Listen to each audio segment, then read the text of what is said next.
something about Catherine O'Hara's passing didn't feel like typical Hollywood news, and when the initial announcement came, fans were left with just 3 simple words: following a brief illness. But that phrase barely scratched the surface of what was really going on, and in the days that followed, disturbing new details began to emerge about the final chapter in the life of one of comedy's most beloved figures. What she truly died from has now been confirmed, and it's a story that's both tragic and far more complex than anyone in the public eye expected. Catherine O'Hara was 71 when she died on January 30th in Los Angeles, but the real timeline of her final weeks paints a picture of someone who was quietly slipping away from the world long before the news broke. Her official cause of death, released by the Los Angeles County Medical Examiner's Office, lists pulmonary embolism as the immediate cause, with rectal cancer as the underlying condition. That combination, a deadly clot in the lungs triggered by a hard-to-detect cancer, was not something widely known before now, and for many fans, it has raised more questions than answers. If you rewind just a few weeks before her passing, one of the first signs that something was wrong came at the 2026 Golden Globes. Catherine was nominated for her supporting role in The Studio alongside Seth Rogen, one of the most buzzed-about performances of the year, yet she was noticeably absent from the event. No red carpet photos, no acceptance speeches, just silence.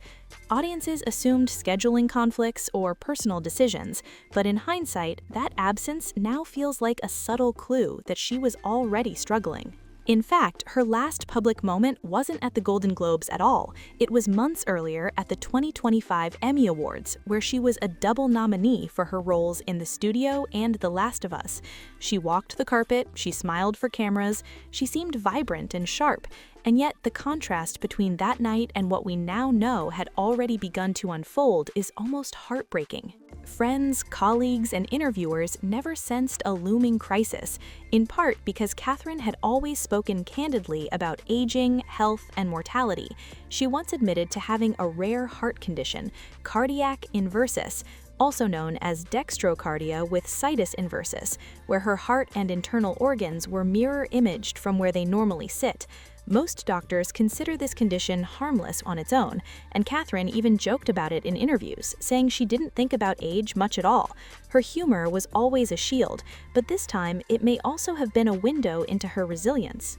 In an interview with Elle Canada in 2024, she talked about aging in a way only Catherine O'Hara could, equal parts self-aware and witty.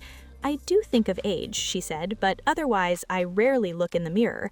She laughed about how stories about people her age usually revolved around death or disease, but she felt lucky to have people around her who respected older generations and gave her fresh experiences.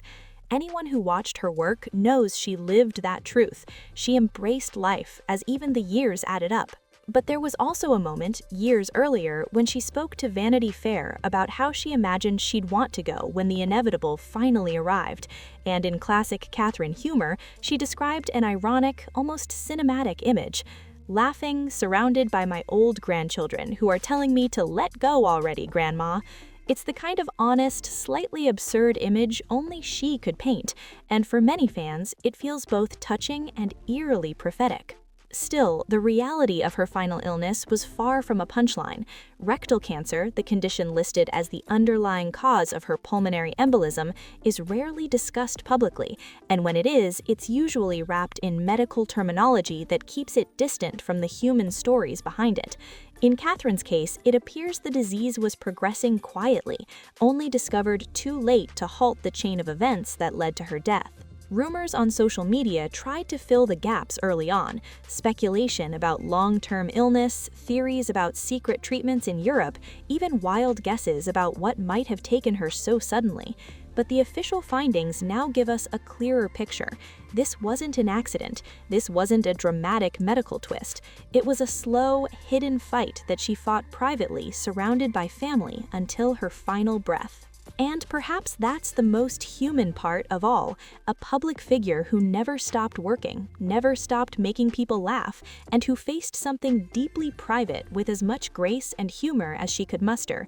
Catherine O'Hara's legacy isn't just in the characters she brought to life or the awards she won, it's in the way she lived, spoke, and chose to embrace aging with dignity and wit. She was more than a star. She was a storyteller. She was a comedian. She was someone who made millions feel something, and now her final story reminds us why her work mattered.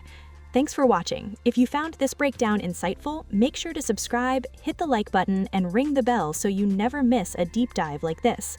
This is Hollywood Wire. Stay curious, and we'll see you in the next one.